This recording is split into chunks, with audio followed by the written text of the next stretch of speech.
Chair, Yes, ma'am. Supervisor Howard has to call in. So I don't think he'll be, you won't be able to see him, but he is on as far as I'm aware. He says he's on hold at the moment, but I'm thinking it's because we were on pause there, but I think he's here.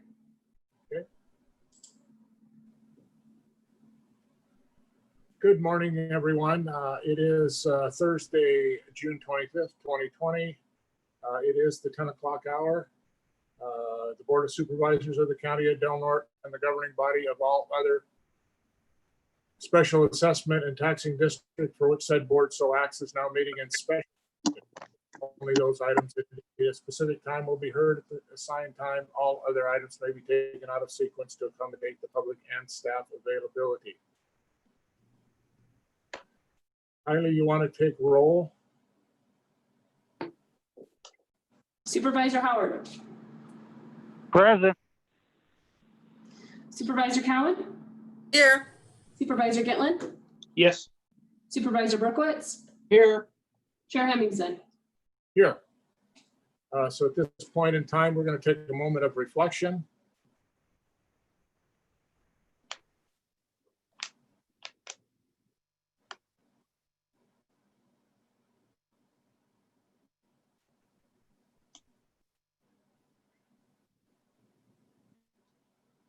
And now, if you all please stand and join us in the Pledge of Allegiance. Roger, would you lead us, please? Right hand over your heart. Ready, begin. I pledge allegiance to the flag of the United States of America and to the republic for which it stands, one nation, under God, indivisible, with liberty and justice for all.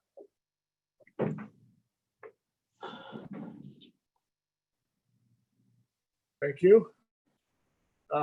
So we only have one item on the agenda. Review the attached top line report prepared by Godby Research related to the Del Norte Public Safety Revenue Measure. Jay, you want to introduce or start this off? I will. Yes, Chair. Brian Godby with Godby Research is on with us right now, and what I would like to do is to go over the top line report that was presented.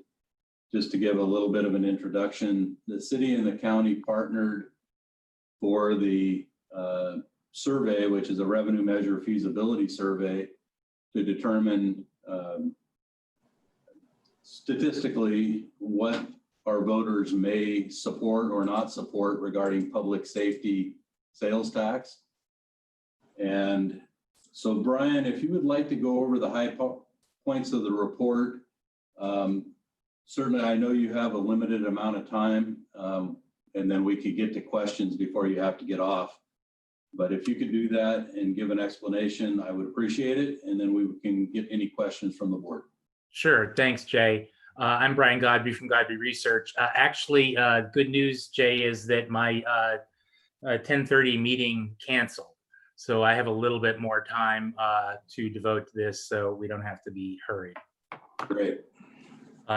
Since you last saw the top lines, we've now created a PowerPoint presentation, which you should all be able to see, I believe. Yes. Yes. Okay, great. So as you know, and as Jay described, the purpose of the survey was to look at a potential sales tax measure throughout the county. We also looked at local climate, and you'll see those questions first. We tested a variety of different things we might spend the money on to see what the voters' priorities were. We tested both pro and con arguments to simulate what might happen in the real world if a measure is on the ballot. We also looked at rate and duration issues. And of course, there's a wide variety of demographic and behavioral characteristics that we use to validate the sample primarily, but also to look at segments of the voting population. In terms of the methodology, this was an online and a phone survey. We get most of our interviews from the online, and particularly most of them from the text invitation to an online survey. So that means people are taking the survey on their phone, and the software is designed to accommodate the size of an iPhone or a Samsung, whatever they might have. We also email and get completed interviews there. That could, again, be on a cell phone. It could be on some other kind of device. It's certainly up to the respondent. And then while we don't usually wind up filling in all the critical demographics that we need from the online, we use the phone calling to do that. And you can see we've got a landline component as well. There's no cell calling component here because it wasn't necessary. And of course, the texts are basically on everybody's cell phone. So we're covering the cell phone in that way. The universe was likely November voters in the county. It's almost 10,000. It'll probably reach a little over that number by the time we get to Election Day with new registration. We were in the field from June 11th through the 16th. The average phone survey was 20 minutes long. The sample size was 438, and that gives us an overall margin of error of plus or minus 4.58%, 4.6 in round numbers, 4.5, you could round up to 5, but it's 4.58 specifically. Any questions about the methodology before I jump into the data? Hearing none, okay. So the first section of the survey is that climate section that I talked about. And the first question that I asked, or we asked, was do they have a favorable or unfavorable opinion of the job the state and local governments are doing to address the COVID crisis? We specifically call out the County of Del Norte and the city and the school district in a generic sense. And we chose to do that right after the crisis began for two reasons. One, we wanted to not have a survey from government agencies that jumped right into revenue measures. We wanted to be sensitive to the reality of what's going on with respect to the crisis. Secondarily, we wanted to see, where people are at, and that's what this does. Now, we lumped the state and local government together because for the average voter, while everybody in the room, I'm sure, understands the nuances, the average voter doesn't quite know where the state starts and the county ends and the school district picks up, because they all have obviously different responsibilities, as you know, throughout the crisis. So that's the reason for the way we asked it. If we're doing a survey just about the COVID crisis, we might differentiate those different agencies, but we just don't have time to do that in this context. As you can see here, the way we analyze it is add the vary and somewhat on each side of the equation together. We see that we're at 57% have a favorable view, so a majority and a pretty strong majority have a favorable view of what's been going on. 36% have an unfavorable view. That's a ratio of 1.6 to 1. This is we've been doing this and have done more than 20 surveys now since the shelter in place in the Bay Area first went into effect. And we've seen this be favorable as high as 80%. That was very early in the shutdown. And what we've seen of late is this is starting to drift down in most of the communities. I think because people are feeling a little cabin fever and want to get out. There may be obviously geographic differences throughout the state. We just finished another survey in San Diego County, so at the far other end, and it was drifting down into the 60% level as well. So you're in the positive territory, which is good. People are generally pleased, but obviously it's changing. The next question is one that we brought back from our files that we used to ask during the Great Recession when we were doing revenue measures, and that was simply a forecast on the economy for the fall. We asked better, and you can see here that's 38, same, it was 28, and worse 25. What's interesting here is your better's a little higher than most of the other jurisdictions we've tested, and your worse is on the low end. Now, that's not to say that 25% of the people aren't pessimistic and have good reason to be so, but this is lower. The lowest we've seen is about 22. So you're at the low end of the range of the surveys that we've conducted. Obviously, that's not the entire state, so it's just anecdotal, but it is interesting. The next question asked if the respondents were satisfied or dissatisfied with the job the county is doing to provide services. And as you can see here, again, we add the vary and somewhat together. And so you've got 66% that are satisfied, 25% that are dissatisfied. That's a 2.6 to 1 ratio of satisfied to dissatisfied. That's a pretty good place to be, particularly at the county level, where there's often a little gray area as to what the county might do or what the city might do. But what's also interesting here is the don't know is really relatively low. Very often we see that in the 20% range, maybe 25. So here people are a little more definitive, and I think that's a pretty good ranking for a county. Now, the next question is a satisfaction question as well, but this time with respect to the county's management of taxpayer dollars. The don't know here almost always goes up. I don't remember the last time it didn't from the services satisfaction. And that's because a chunk of people honestly don't know what your budget is. They don't follow it. It's not their day job. And so that number goes up. I'll come back to that in a moment. When we look at the total satisfied, we're at 46 versus 34 dissatisfied. It's a 1.4 to 1 ratio. We've had clients that have decided to place measures on the ballot where this is as low as 0.8 to 1, which means that the dissatisfied is higher than the satisfied. So you're in pretty good shape here. But one of the things that this points out and remember, these are likely November voters.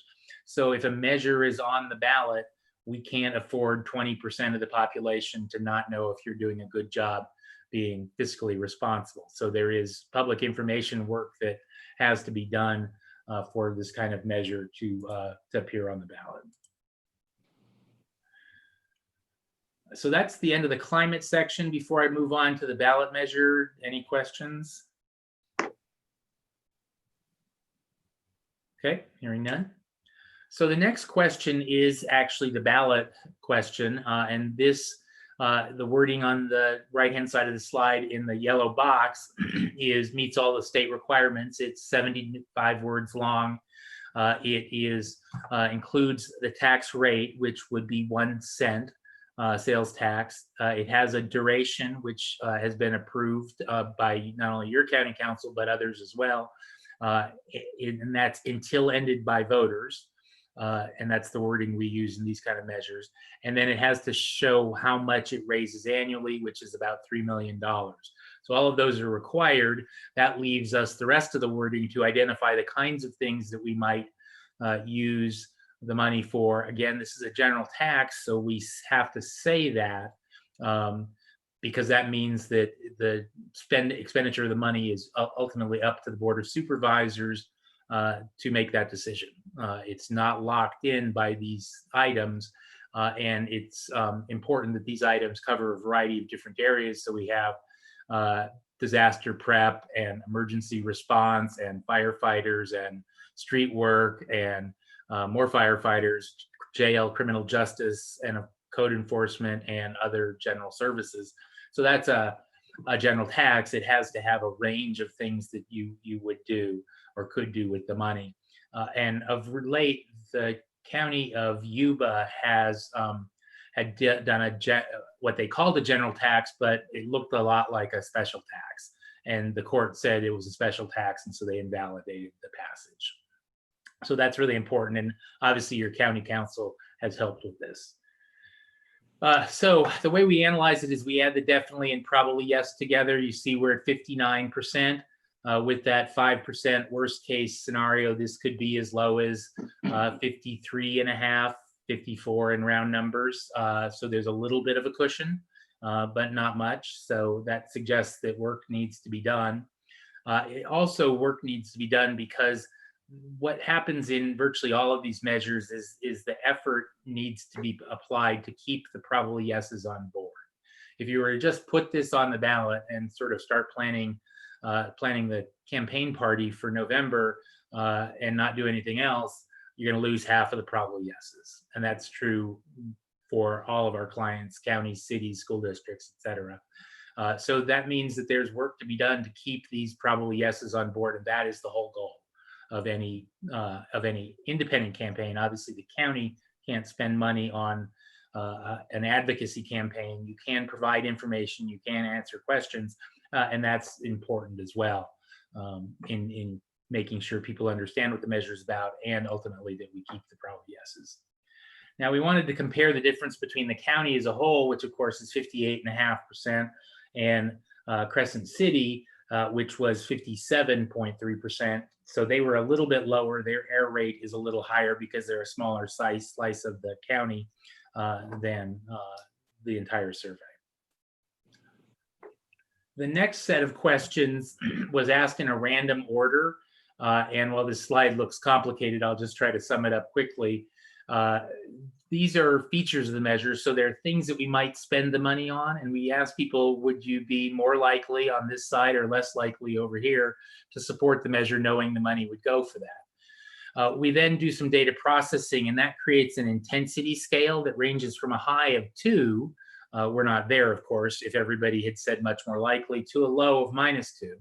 And we use this to rank the items. It's just a more efficient way of doing that. But we also look at the percentages that are much more likely and somewhat more likely together. So repair potholes and maintain streets was at the top in terms of our intensity scale, and it was 72% much more likely plus somewhat more likely to support the measure. So obviously that's well above the simple majority required for a general tax. So that's a really, really important item. And everything on this page is important because we're at 67% at a low, and technically with the margin of error, these are all tied, but there are numeric differences which are worth using should you put something on the ballot. The next item was maintain emergency medical response, then maintain volunteer firefighter programs, support local businesses and residents during the recovery from the COVID-19 shutdown, maintain emergency rescue services, maintain ongoing firefighting and emergency medical response training, and maintain firefighting and emergency medical dispatch training and equipment replacement programs. If I jump to the next slide, the last of tier 1 is prepare and respond to natural disasters and health emergencies. Obviously, the health emergency is a nod to the COVID crisis as well. So there is a mix of things on there that you can spend the money for. And again, that's important to keep this a general tax. Beyond the tier 1, we have a variety of items which you see are at 62%. So with a 5% error rate, this could be down to 57. And then our cushion with that is starting to collapse. And by the time we get to the bottom of this list, again, these things are important, but they're not important to priorities for voters to pay for a new with a new tax. I know that's a very lot of information. Any questions about that? Mr. Godby, I do have a question with regard to questions 5, 6, and having to do with, were any of the questions, this is Supervisor Getland, by the way, excuse me. Sure. Were any of the questions related to sunset clause exemptions, or are these questions all considered permanent institutionalized taxes? At this stage in the questionnaire, it is until ended by voters, so that is in perpetuity, but we will address the sunset as we get into the critical statements particularly, and then we have some fallback questions that address that specifically. So you'll see more on that topic. Thank you. Okay, so moving then to the next set of questions. This again was a randomized list of questions. We're ranking it by our intensity scale. The scale is a little different here, so you just can't compare a 1.32 with the previous question set, but everything else works the same. The items in this question set are positive arguments and or they are accountability provisions, and they're mixed together. And what we see here in our top tier is a variety of items that are particularly important. At the top of the list, we have none of the money none of the money raised, would be used for administrator salaries. And that's at the top of the list, 1.32 or 69%, at least somewhat more likely to support the measure. Next, all of the money raised by this measure will be controlled locally, will go to our vital local services and cannot be taken by the state. Obviously, all of that wording didn't fit on the slide. That's why I read it.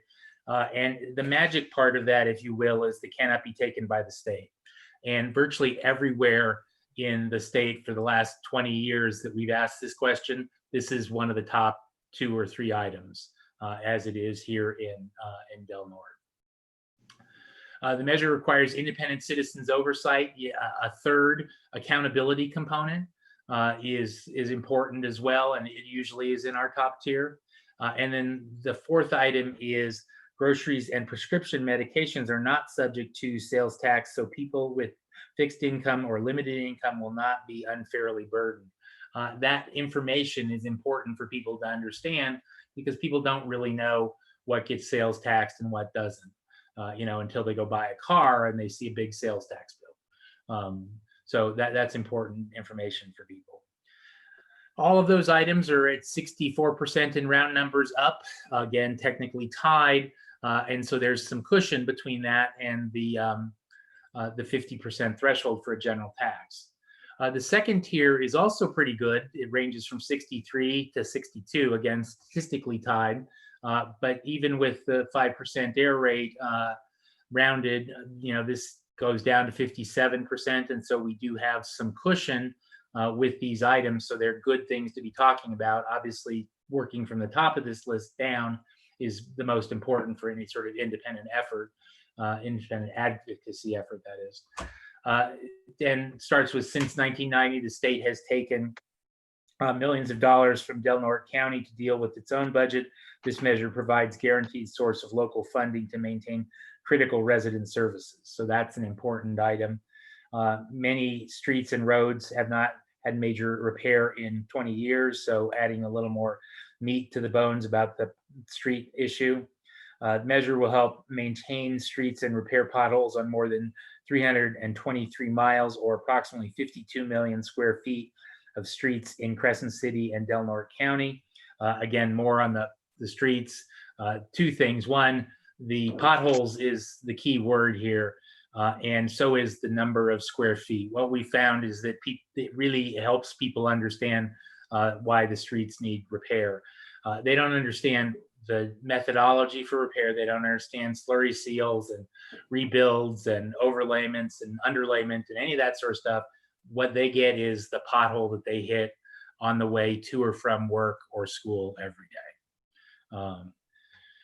So it's important to communicate on that in those terms. And on down the rest of the list, I won't read all of them in deference to your time. At the bottom, though, we have, given the state's COVID budget crisis, Del Norte County may lose funding for a wide variety of services. The measure will help Del Norte County be self-reliant and maintain critical public safety, public works, and health services. Now, the next slide shows Tier 2 continued, and while it's a wide range within the margin of error, as we get toward the bottom of this list, obviously with the error rate on the survey overall, we could be below a simple majority. So the items on this previous slide are the ones we need to focus on in terms of any sort of communications efforts. Okay, so moving on to the other side of the coin, in the context of the survey, we asked both the informational statements and critical statements. We rotate them. So half of the respondents get the information first, half of them get the critical statements first. So that's kind of what happens in the real world in a campaign. And that way we're not biasing based on the position people's support that we'll get to in a moment, because we are mixing it up, if you will. The methodology here is the same as the informational statements. We don't put a minus sign in front of these numbers to make them seem bad. The higher they are, the worse they are for a potential measure. And at the top of this list, we have Del Norte County residents with fixed incomes can't afford new taxes. The measure is a forever tax that will never end. And those two are basically tied at 52%. And so this is where you see the opposition and the way the opposition might characterize the until ended by voters sunset. This is actually correct. It is a forever tax, and that argument does have a lot of weight. It's above a simple majority, not by a huge amount, but it is above a simple majority, and that's of importance to note. Third, Crescent City and Del Norte County have too many high-paid administrators. Pensions are out of control. If local government managed its money better and spent within its means, the measure would not be needed. This is a pretty typical anti-tax argument that we see up and down the state in these kinds of measures, and it has an impact here as well. A measure to gut Proposition 13 will be on the same ballot with this measure, and this measure is just another increase in local taxes. We can't afford all these new taxes. Obviously, this is a reference generically to the split roll measure that will be on the ballot statewide, and there will be huge campaigns both in favor and against. And whether they're targeting your community or not, I don't know. I'm not working for either the pro or the con side, so I don't know what their media strategy is, but I think it's safe to say that the strategy of both sides will focus on the populous counties, either depending on which side they're on. And then finally, we have, given the COVID-19 pandemic, the nationwide economic fallout and record unemployment rate, now is not the time to increase taxes locally. Two things of note for that. One, it's actually at 48.2% more likely to oppose the measure. So it's below the simple majority required to do that. And while it's in the top tier, it's not at the top of the top tier. And when we started surveying after the shelter in place orders went into effect, the quick and easy analysis before the surveys were being done was, oh, this will be the number one argument. It is important. There's no question about that. And I don't mean to diminish it, but it has never been, in the 20 plus surveys we've done, it has never been the number one argument. Even though in virtually all of those jurisdictions, everybody was convinced that this would be the number one argument. It's just not. And I think what that means is that voters, while the current crisis is painful and they're not happy about it, they're also able to look beyond it and don't expect it to color their opinions as we go into the future. The second tier is all below a simple majority, so they're not as important. They are things that we need to keep in mind. So if we support this tax now, we'll just open the floodgates to other new taxes. Typical anti-tax argument we see again throughout the state. Sales tax increase will chase businesses and the jobs out of the county. The politicians that support this measure are just taking advantage of fear created by the COVID-19 crisis. And finally, if Crescent City and Del Norte had budget problems, why do they wait so long to ask taxpayers for more money? So now at this point in the survey, we've had the ballot question itself, then the things that we might spend the money on. We've had the positives essentially and the negatives, again, in random orders. So we come back to our ballot question a second time.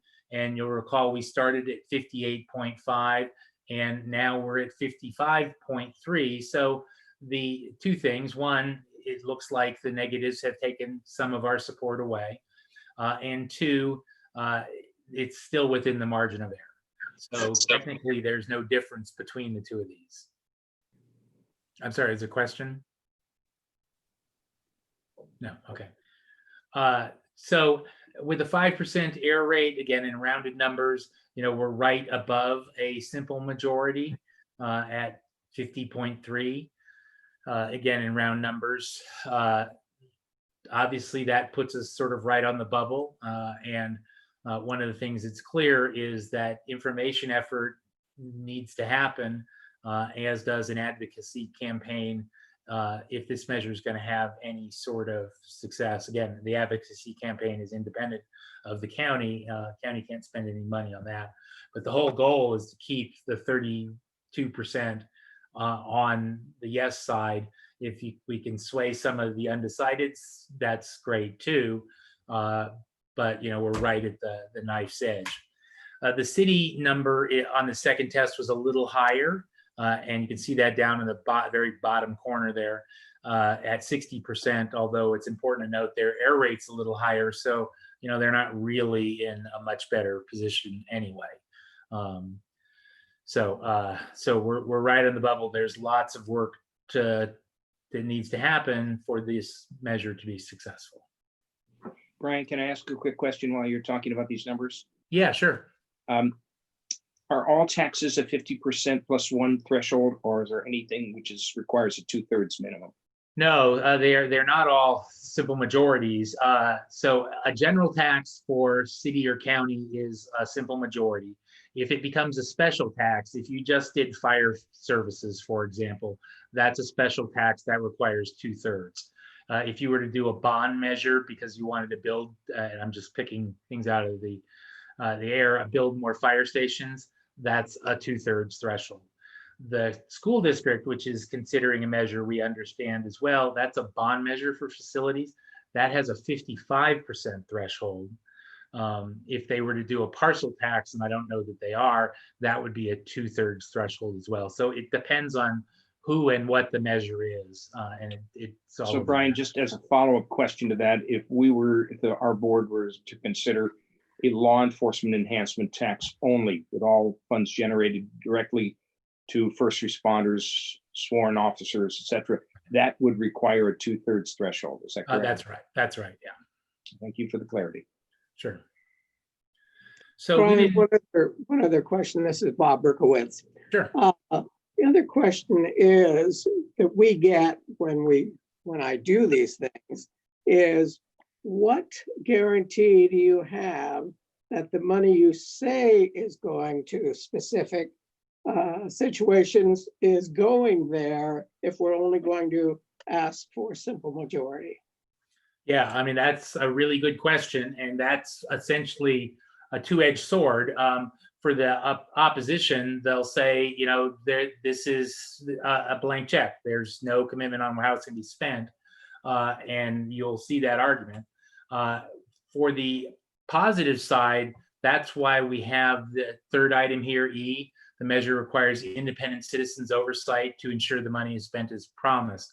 So what that means, that this actually idea was created by Prop 39, which is the law that enabled school districts to do a 55% threshold for a bond measure. And they have to have, by state law, an independent citizens oversight committee. The legislation specifies who has to be on it. And it's an annual review of how the money was spent. We've learned that was positive after that happened. And so what we've seen over the years in virtually every jurisdiction is everybody's doing a citizens oversight, particularly in general taxes where you can't commit to how it's going to be spent. So you have to have this independent citizens oversight committee, which the board would appoint. I would recommend it not be the board. I mean, it can be if you want, but I'd recommend it not be. And that's the best way to offset that argument, which is this is a blank check, which is true of a general tax. Thank you. So we didn't know how we were going to wind up. And remember, this is a 1 cent tax until ended by voters. So that's in perpetuity. We saw the argument that the forever tax does take a chunk out of it. So when we were writing the survey, we said, well, let's look at a lower tax rate and see if that helps. And so this question basically says, instead of 1 cent, what about 3/4? And that doesn't really help us. We're at 53%, so we're actually a little bit lower. Problem is here, we're talking about the tax rate rather than talking about what you get for the taxes. And so that rarely, for sales taxes, this threshold rarely works, is the bottom line. When you're doing a parcel tax and a parcel tax of $300 versus a parcel tax of $99, just as an example, people see a difference in that, and support will generally go up because it's easier to understand. But the percentages for sales taxes, are difficult at best to calculate because people don't know how much of their annual income is sales taxable, et cetera. We also asked a follow-up question about different duration. So again, throughout the survey, we've been until ended by voters. And so this alternative is, what if it were 15 years? What we find is, again, it's not helping us. We only asked 15 years. I suspect if we asked 9 years, we would have seen more of a bump.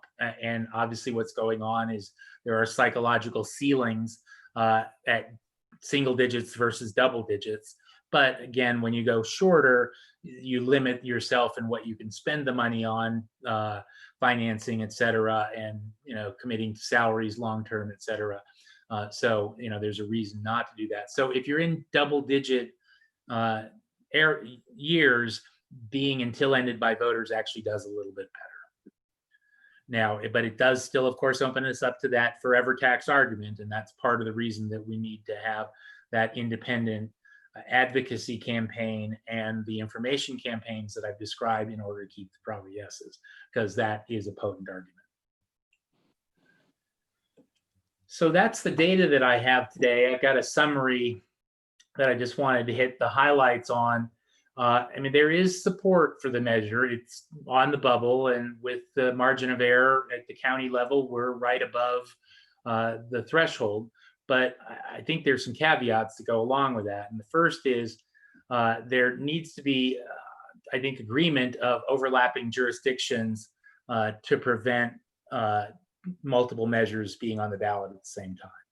And what I'm specifically talking about is not the school district, because I think school districts and counties can coexist, because A, they're a different kind of tax. They're a bond, you're a sales tax, and B, they're for dramatically different projects. They're going to build schools or fix schools or modernize schools. You're going to pay for services and fix roads. So wildly different, and I think people can differentiate that. However, it's my understanding that the fire district, which we did polling for back before the crisis, and at the time, their numbers were okay for a property owner assessment, which is a mail ballot proceeding. But then we wound up in the COVID crisis, and timing wasn't their friend, and so they put it off. They are thinking about it again, but the problem is it's a mail ballot. The state is now doing an all mail ballot, so there's going to be ballots on people's coffee tables. And if the fire district were to have their property owner assessment in September into October, and have the ballots due back sometime in October, that's going to overlap with the mailing date of the mail ballots for the November election, and that date is October 6th, sorry. And this is on the bubble. That measure was on the bubble when we tested it back in February. They can't be on the ballot at the same time. We can't have two ballots sitting on the same coffee table in the fire district area. It's just not going to work. If that can get worked out and the fire district doesn't put their measure on the ballot, then I think you can move forward. Obviously, there's been agreement, at least to do the survey between the city and county, and the details need to be worked out on that. As you probably all know, the city council said they should move forward last night, but I don't think anything's set in stone. They just said move forward and bring us back ballot measures to consider placing on the ballot. So I think, again, we don't want to see a county sales tax for the entire county and a city sales tax for the city on the same ballot, because that does mean that a chunk of people in the city would have two measures to vote on. And that's not going to work at these thresholds for either agency. Let me chime in here for a second. Utilizing your margin of error, wouldn't you say that we would have less than needed for passage also, even though you have more than needed for passage under the margin of error? So let me go back to this. So we're at the end, we're at 55%, 0.3. The margin of error is 4.7 in round numbers. So if you apply that, we're just a little bit above the simple majority threshold, but there's very little cushion there. And that's important. And I think that's what you're highlighting is, this is going to be a challenge. It's not a slam dunk by any stretch of the imagination. And that's why, we need to make sure that there's no overlapping measures, because that will take both of them down. Again, not talking about the school district, I'm talking about the other agencies. And then the second and third items here is there needs to be a solid public information effort to explain the need for the measure, and that can be done by the county, but you can't advocate.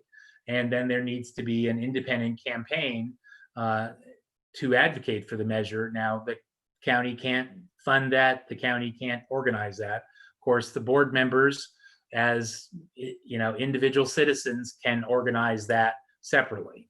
But that somehow has to happen in order for this measure to be successful, given the fact that you point out we're on a razor thin margin here. Brian, question, follow up. What's our time constraints on having this on the November ballot? The statutory deadline's August 6th. And so you've got to vote before then to do that. Jay may have specifics with respect to your meeting schedule, obviously. Okay. Plays into that as well. So another thing also is when we talk about an independent expenditure campaign, what is your best guess of what is going to be needed to be able to pass this measure? Well, I think that you probably need 3 pieces of mail from a campaign to go out countywide. I'm not in that business, so I can't tell you exactly what that'll cost, but I can sort of think about the messaging part of it. So I think there needs to be three pieces of mail that go out partially in advance of the absentee ballots arriving. So it's not just sending out those mail pieces, right before November, because half of the voters will have cast ballots already.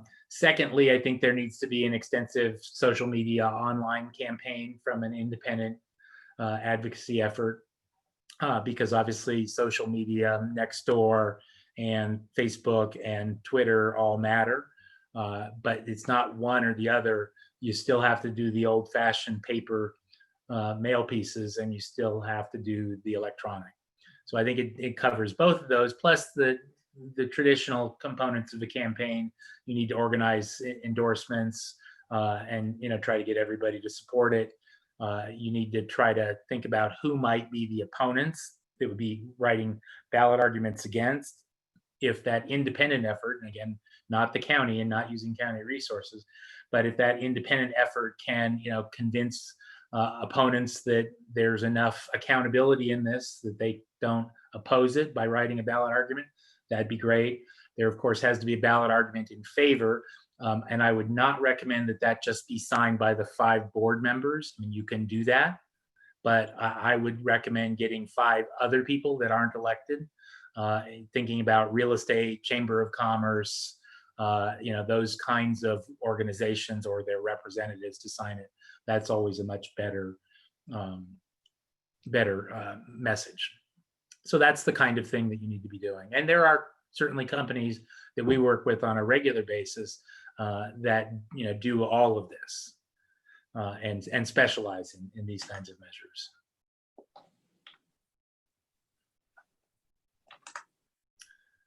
So other questions? I mean, those first three sub bullets are really the important thing here. I think the data says it's going to be tough, but sometimes you need to take on the tough ones. You just can't play the football games that you're gonna win without a challenge. But there's lots of things to do to take that on. The rest of this shows the top tier features that we talked about already: potholes and emergency medical response and volunteer firefighters, supporting local businesses in the recovery and emergency rescue services. And then, of course, there are the top informational items, which are largely accountability. No money for administrator salaries. The money will be controlled locally and can't be taken by the state. And independent citizens oversight, as we've discussed. information about the lack of taxation on groceries and prescription medications, and the fact the state has taken a lot of money from the county over the years, and this helps the county be self-reliant. So those are the key messages that those efforts need to commit to and be very, very focused and work very hard. One question, have you analyzed any of the other measures that the county has passed, specifically other organizations like the county fairgrounds and also the other bond measure that got passed by the school district? Have you analyzed any of those? I'm aware of both of them. I haven't analyzed them per se. I mean, our job is to project forward rather than looking back. I mean, the school district has a 55% threshold, and that was passed again by Prop 39. The school districts have an advantage over cities and counties. They have a parent army, and the way school districts get to the 55% threshold for a bond measure is, they're walking precincts, making phone calls, and literally, they have lots of boots on the ground. And that's the way those usually pass. The county measure, the fair measure, I'm aware of that. It seems like that was a pretty specific tax but I'm not sure what the messaging was there. My understanding is that expires soon. Yes. And it wasn't going to be renewed. We opted not to do an argument about that because whenever we've done that, and we did it in a lot of campaigns back when the state sales tax was rolled back a few years ago, and what we found is it's too complicated to understand. Tax A is going away, so tax B isn't really as much of a tax as it is because tax A is going away. People don't agree with that, is what it comes down to. They sort of say, if you're getting taken away one tax, good for me. If you're giving me another tax at the same time, it's not a trade-off. Chairman, may I ask a question? Absolutely. Please. Brian, the results were 55.3 for the county, and I believe just over 60% for the city. Right. Margin of error for the county was, I think, 4.58, something Right. like that. What was the margin of error for the city, and what are the effects? Yeah, it brings them down. They're in the 6-7% range, so they're a little bit above it. The margin of error tends to fluctuate a little higher with the smaller sample sizes. So, you're both in about the same situation is what it comes down to. And that's why I've really focused so much on A, not having overlapping taxes, and B, having this public information effort and independent campaign. It seems to me that the bigger agency, meaning the county, has potentially more ability to see an independent campaign come together than the city. But you all know your county better than I do. That has to happen for a measure to be successful. If the city were to do something on their own, they're going to have to, raise money too. They have a smaller population, so the number of the cost of sending mail goes down, but the overhead for a countywide campaign is the same as the overhead for a city campaign. The only difference is the postage. Does that answer your question? Yes, thank you. Are there any other questions from board members?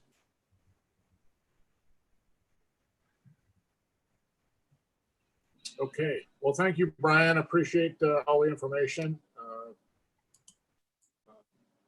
Seems to be pretty thorough. Sure, my pleasure. So at this point, Jay, you want staff direction to move forward or not move forward, or what are we looking for? I believe there was one question in there that maybe Joel can assist with in regards to timing. And then, of course, public comment. As far as timing, I think what would be best is to get this on the next board agenda on the 14th.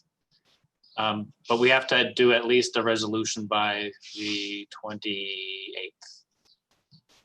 And then the one piece of direction I really need from the board is whether you want, if you want to move forward with this, if it's going to apply in the whole county or just the unincorporated area.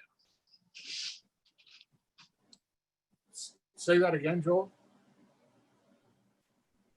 The board has the choice of taxing the entire county or just the unincorporated county.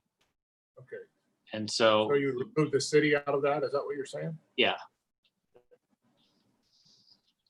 So Joel, what position has the city already taken?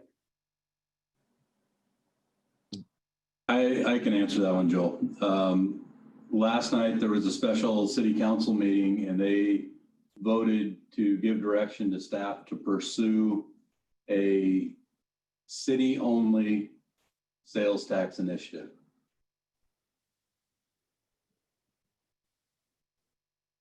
So are we talking about 1%? Is that what we're talking about? I don't know that they've had a full decision on what that percentage would be. When we were discussing this as a city-county process, it was 1%, understanding that once the survey came in, we may adjust that depending on what the results were. But as Brian mentioned, reducing it down to 3/4 was not an advantage. So I'm not sure what direction the city will go in at this point, but I'm assuming the 1%. What would be the difference? Brian, do you know what the difference in revenue would be if we eliminated the city jurisdiction in that? Yeah, I don't know that. I know Jay and Eric had talked about split, and I think that I'd let Jay speak to that. Originally, there was an amount that the city had asked, or it had needed through their plans that they had put in place, their master plans. And currently, I think it's about 1.2 million for the city if they go out, and almost a wash if they go with the county on a 60-40 split. But we would have to determine that, that I would be speaking with the auditor controller in regards to what those final numbers would be. For the county, it's about $3 million. And so by just removing the city from that, of course, it reduces it. But there would be a split if we went together, which does not appear to be an option anymore. So the question really comes down to how we proceed and whether, as Joel said, it's countywide or unincorporated area only. Well, I think if the city is going to pursue putting up that item on the ballot, we don't want to see two, as Brian explained to us. We don't want to see two items on the ballot countywide, I don't think. So do you have a recommendation one way or the other, Jay? Well, at this point, we're going to see, it looks like we're going to see two regardless. We're going to see multiple. Right now, we're looking at the school district bond being on there, which, as Brian mentioned, is probably not as big of an effect. We would have an independent action or initiative by the city. We'd have a county, and we would also have the assessment going out from the fire district specific to the Crescent Fire Protection District. So there would be multiple decisions to be made by voters. But if we eliminated the city from ours, the city would not see both of those on theirs, right? that's right. Yes. And the percentage would be just those voters in the county. We didn't separate that out, whether they were city voters or county voters, right? We actually did that. I reported on the difference between the entire sample, which is the county, including the city, and the city by itself. But I did also look at the unincorporated area, and I'd have to pull it up, which I can do.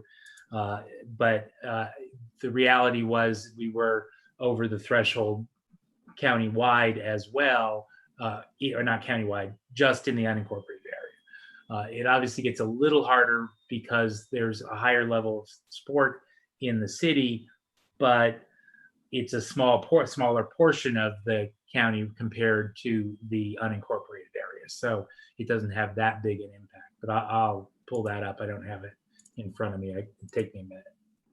Okay. Well, why don't we pick up public comment? Kylie, is there any written public comment that was submitted? I don't have any written public comment, no. Okay. Is there any public comment on a, Yes, give me 1 second. Robert, can you hear us? Hello, guys. All right, you're good to go. Hi, guys. I realize, you guys are gonna need the revenue, and I think I'd probably vote for, what the community needs, I mean, you see there's gonna be a big shortfall. And the revenue's needed, my concern is, when I just glaze what's presented for the budget, the top paragraph's always, kind of telling us that 70% of our general funds going to, the part that catches, prosecutes, jails, puts people on probation. And I looked at the children's budget and I noticed that we didn't spend anything in the children's budget except for in juvenile hall, and, and I understand how things can get that way, in the private sector, shop smart, when things got hard, we canned one person at why we didn't, one person got canned at every store, and everybody took a 5% pay cut that wasn't making minimum wage. And you can't do that in the government. You guys have contracts, and you negotiate all that kind of stuff out, and I wonder what we want to see it, but there is a difference there, and so it's just a concern that likely it would go into that 70% realm. And then, you're not a farm, you're not a business, but you got to think, as a farm, what do we farm? We're farming like healthy soil for the community to grow in, right? And are we spending too much on the pest control part compared to the seeds and the soil amendments? You know what I mean? I was watching the city last night, and I started thinking, that pool, man, that's a seed, that's some fertilizer there, because we have so many people that can't afford to, or are mentally unable to raise their children in our community because we're a poor community, So we're always going to see the end result is having to pen up people, and, and our sheriff's doing a great job, right now, we used to have some scandals every year, in our county, and it doesn't happen anymore. My business got broken into 4 times, and twice under the previous administration and twice under this administration, and 50% we've caught under this administration, and they've done time. People have broken in because they break in and they break windows around here. I wonder, if there's ways, we're in the modern future, if automation helps. I looked at Orange County. I want to see us at least look at the 70% and see if it's being spent as wisely as it could be.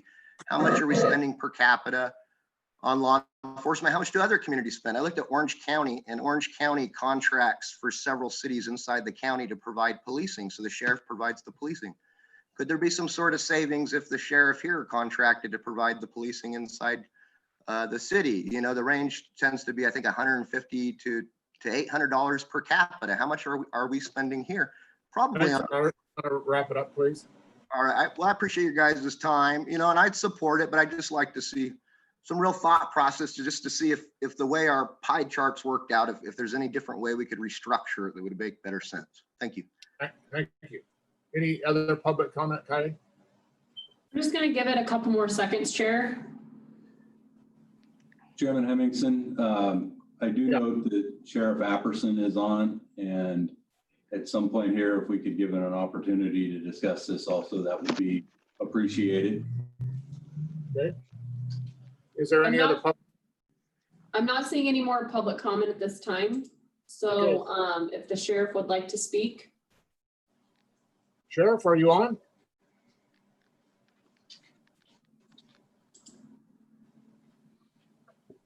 Can you hear me? Can hear you now. All right, sorry about that. I wasn't sure if I was supposed to raise my hand or click on something or what the deal is, but I think I'm here now.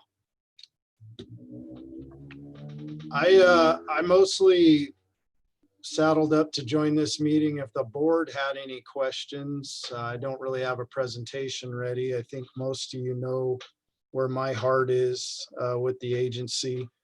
Our problem at the sheriff's office is, as a county, we've just allowed the compensation to be so poor for the deputies and the staff here that I can't hardly retain people for any amount of time. So my focus is trying to get better compensation for the men and women that work at the sheriff's office. To be clear, not myself, but the folks that work here. And my hope is that as I've talked to just about everybody on the board about this subject over the years, that thought is present. Well, thank you. Appreciate Chair, that. can I make a comment or? Go ahead. So Sheriff, I had asked that you be asked to join us today, just to talk about what this means to you and how you feel about this potential tax being put on the ballot, and how you feel about that and where your department is on that. Sure, I can speak to that, and I appreciate being asked to be here. There's this misconception that if we somehow fund more positions for law enforcement, that's going to equate to more law enforcement, and it's just simply not the case. I've been sheriff now for 5 years, and my biggest struggle has been staffing this department. I have enough positions for deputies if I could fill those positions. We have to take a deeper dive into why we can't keep those positions. Sheriff, can I chime in and ask you a question, please? Yeah, go ahead, Roger. Sheriff, you heard Mr. Godby's report, Brian's report, that if we were to have a tax simply directed and dedicated to law enforcement, i.e. For additional monies that you desperately need to staff additional positions, that would require a 2/3 vote. Do you have a comment on the feasibility or possibility of passing such a high threshold in these times we live in, or what's your thought process on this? Yeah, sure. This is something I've been talking about for years. That the supermajority doesn't bother me at all. Hitting that mark. I think if the public knew exactly what the money was going to, me as a taxpayer, that's always my concern. Is this going to buy, something ambiguous, some chairs in an office somewhere, something I can't really wrap my mind around, or is this going to go specifically to serve a purpose? This community is very pro law enforcement, especially in context, in light of what mainstream media would have you believe. There isn't a day that goes by that we don't get cards. We have a whole hallway downstairs that the deputies walk through that's quite literally littered with tokens of support we get from the community. I think if the community knew that this specific initiative is for this specific purpose, I think we'd be very successful. That said, I see merit in the topic that we're discussing today, but I don't see how that really enables me to provide a better service within my scope to the communities that I serve. Mr. Chairman, I found those numbers that were requested. And so the county-wide number on the second test was 55.3, as we know. The city was 60.3, and the unincorporated area only is 54.6. Statistically, these are all essentially tied. So there really isn't a difference, even though there are slight numeric differences. Thank you. I appreciate that. Chairman, could I ask a question based on the last conversation? Yeah, go ahead, Jay. Brian, could you give your opinion in regards to the specific tax as opposed to a general tax and how the survey reflects? Yeah, I think that I would respectfully disagree. I think that it is a community that likes public safety and is supportive, but the features of a general tax are in there too. So at the top of the list is potholes and maintaining streets. Then we have maintain emergency medical service, which, I mean, you could do a public safety that would be police or sheriff, fire, and EMT if you want. I think that is a special tax that is acceptable. We've seen in other areas. Then we've got firefighters. Skipping over a couple items, we've got emergency rescue, maintain firefighting, and more firefighters. And we have to get further down the list before we really get to deputy sheriffs.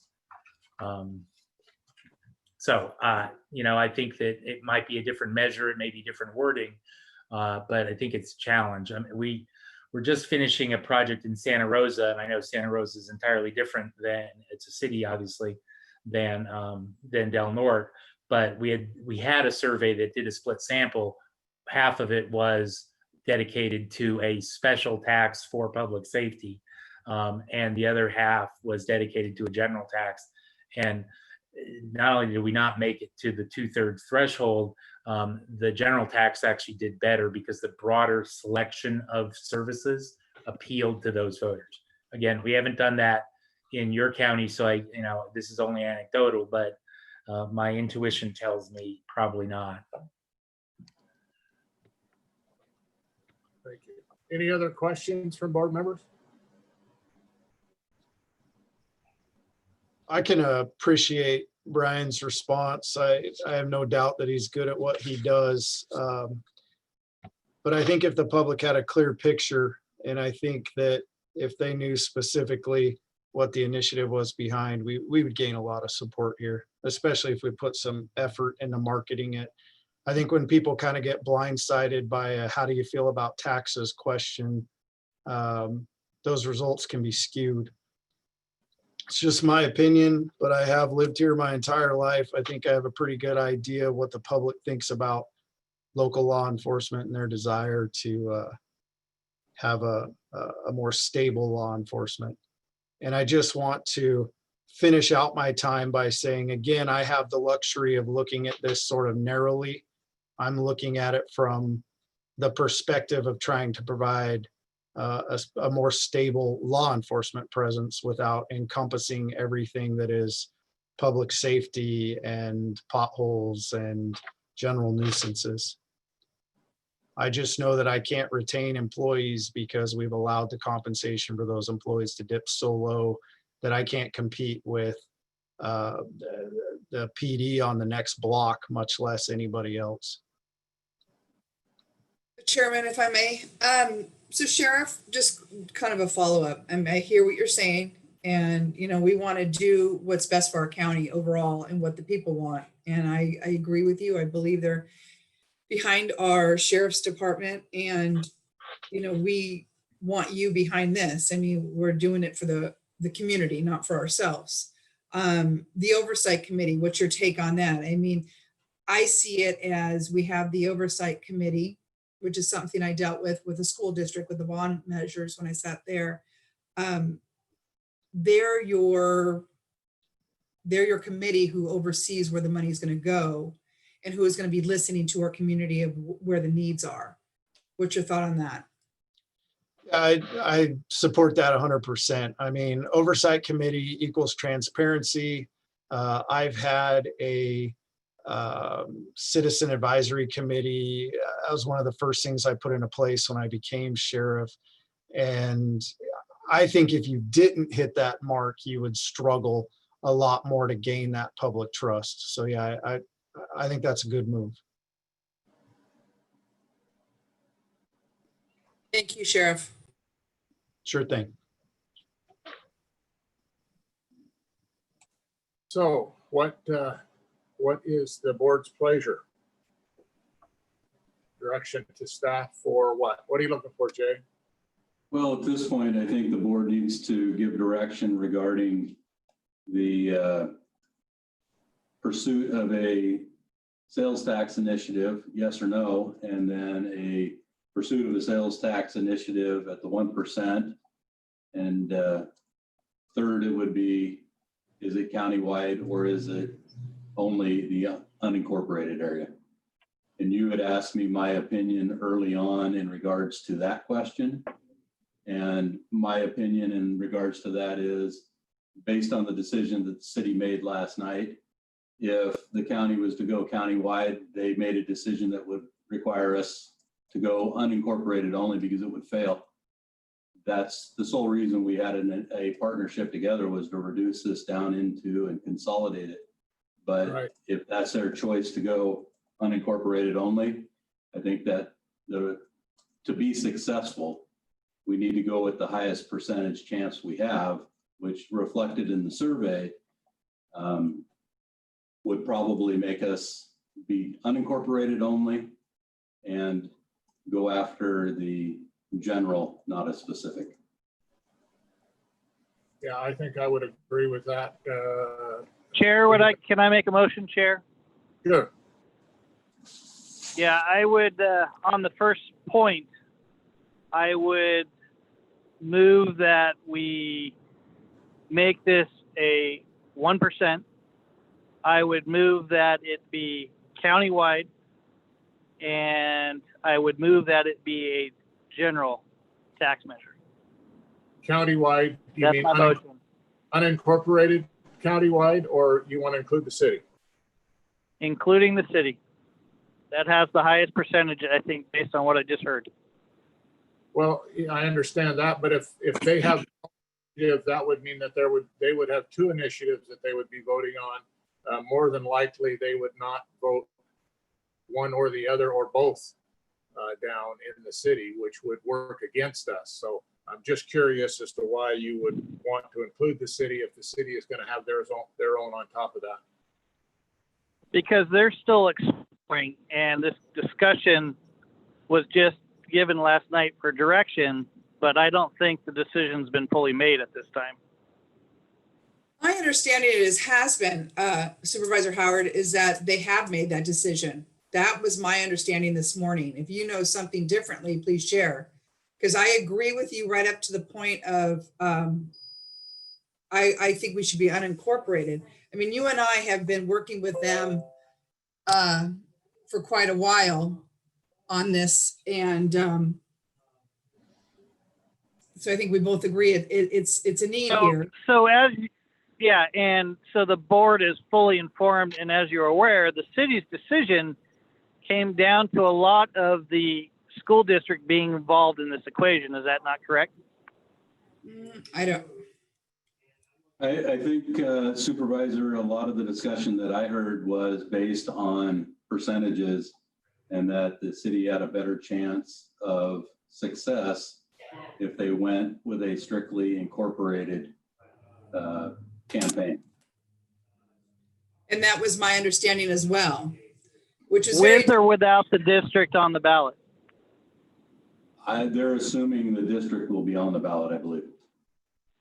I think they're because the thinking discussions that we had were clearly around whether the district was going to be on the ballot or not on the ballot. And with that ununified approach, whatever you want to call it, that I heard at least yesterday was the reasoning for them going in just on their own measure.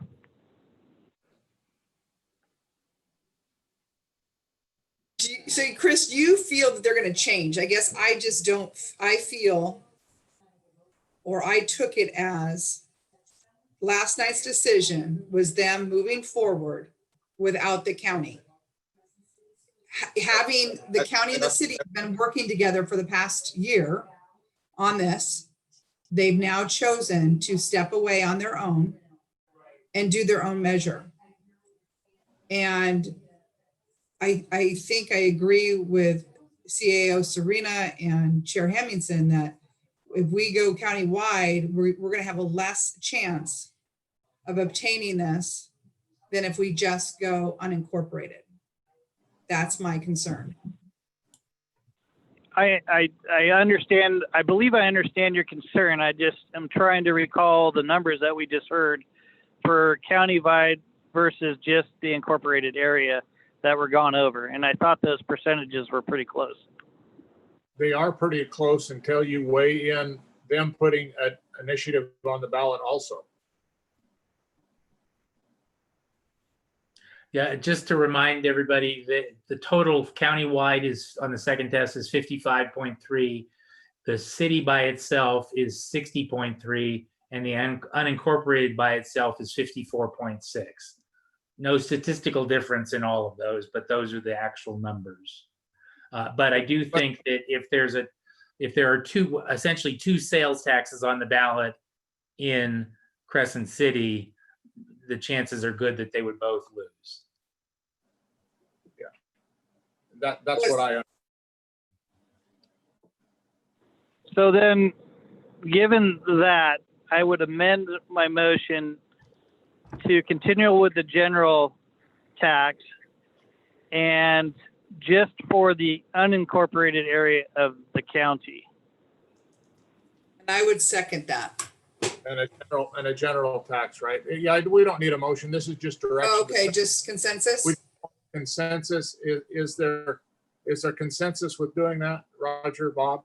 Let me ask, Go ahead, Bob. Go ahead, Bob.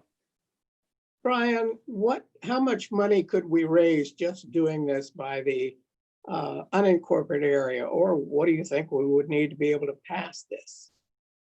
I mean, money-wise, because we're gonna have to finance it. Yeah, so I would defer again to Jay on how much of the sales tax raises, how much the campaign would need. Is that what you're asking? Well, I realize that's not your area of expertise. So by the sales tax, what would we need? What would we raise? Yeah, I'll defer to staff on that one. Okay.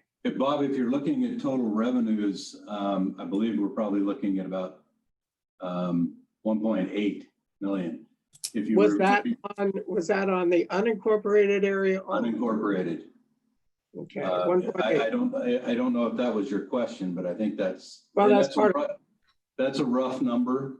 And like I said, we would come back to the board with some better numbers after speaking with the auditor. Mr. Chairman, may I be recognized? Roger, what do you got? Well, I actually support, I have a bit of a hybrid explanation here. I do support the 1% and the unincorporated aspects. However, Sheriff Happerson has made an impression on me over these years that we need to have an addressing of how we compensate our deputies as an incentive to not lose all these people. So I'm in support of putting a ballot measure, even though it requires a 2/3 threshold, to be dedicated at the same ratio as that was presented in the 1%, but those funds be dedicated to law enforcement. I don't know how this will need a separate motion to do this, or it can be incorporated into this motion that we're currently entertaining and discussing right now, but I think we need to have something on the ballot to address our law enforcement deficiencies. Mr. Chairman? Yes. Getting to 2/3, or getting to basically where it needs to be in that particular venue, I don't think we can raise enough money to do that. When we take a look back, the only one that we really can go by, which is the Fair Board or the fair tax, that took a huge effort, just huge. And we only passed that by 18 votes to get it to a 2/3 majority. And that had every kid and every Grange and everybody behind it. Doing that with law enforcement, I think, is just a step too far. So you would be in agreement with what Supervisor Howard suggested, is that we go with 1% general tax and unincorporated only? Yes. Okay. And Lori, is that what you're in favor of? Yes, absolutely. And Roger, you are not? Well, yeah, I feel strongly about putting some kind of component for law enforcement, despite the hurdle that we need. The sheriff made an impression on me, and I think I would have to say we should include that. So reluctantly, I would say no for if we exclude law enforcement as part of this equation. But we're not excluding law Including. enforcement. Well, I Right. wanted dedicated funds going to them, and that would require a higher vote. So you Well- just want law enforcement and no other public safety included in this? You don't want No. anything else included? Fire, jail, probation, DA, anything else? You don't No, want that's not what I. just?